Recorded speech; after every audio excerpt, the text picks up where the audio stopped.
Kashmir live کی live updates میں آپ سب کا استقبال۔ کل شمالی کشمیر کے ضلع بارہمولہ سے ایک عجیب و غریب خبر سامنے آئی۔ پٹن علاقے میں تعینات ایک سرکاری اسکول کے استاد نے اپنے ساتھی یعنی کلیگ پر حملہ کرتے ہوئے اس کا کان کاٹ دیا۔ یقیناً یہ سن کے آپ حیران ہوئے ہوں گے۔ چلیے آپ کو پوری خبر بتاتے ہیں۔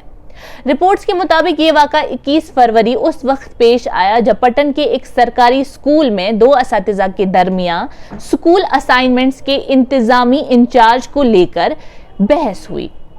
جب اساتذہ میں گرما گرم بحث ہوئی تو ان میں سے ایک ٹیچر نے اپنے ساتھی پہ حملہ کیا اور ان کا کان کاٹ دیا۔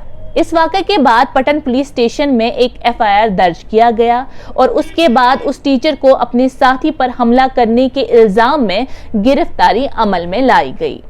واقعہ کی خبر سنتے ہی ٹیچرز کمیونٹی نے اس حملے پر اپنی تشویش کا اظہار کیا اور کہا کہ اس طرح کے واقعات ایک استاد کے لیے بہت ناگوار ہیں۔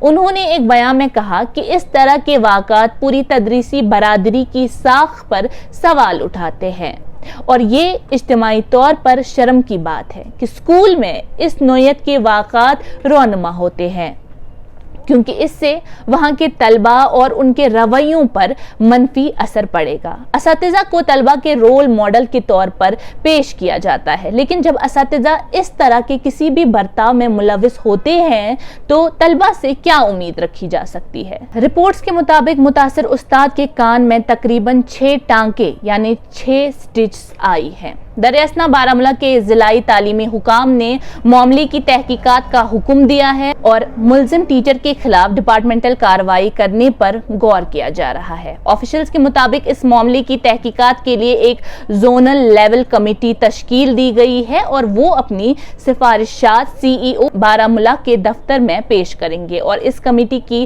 رپورٹ آنے کے بعد محکمانہ یعنی ڈپارٹمنٹل کارروائی شروع کی جائے گی۔ ناظرین، یہ ایک ریئر کیس ہے، ایک ایسا آڈ واقعہ جو کبھی نہ سنا نہ دیکھا، اور اس سے پوری ٹیچر کمیونٹی کو جنرلائز کرنا صحیح نہیں ہوگا، لیکن اس واقعے نے کئی سوالات اجاگر کر دی ہیں اور جہاں اس واقعے کے سامنے آتے ہی لوگ تشویش میں پڑ گئے، وہی کچھ لوگوں کا یہ بھی کہنا تھا کہ اس واقعے کی وجہ سے وہاں موجود طلبہ اور ان کی پرسنالٹی ڈیولپمنٹ پہ کیا اثر پڑے گا۔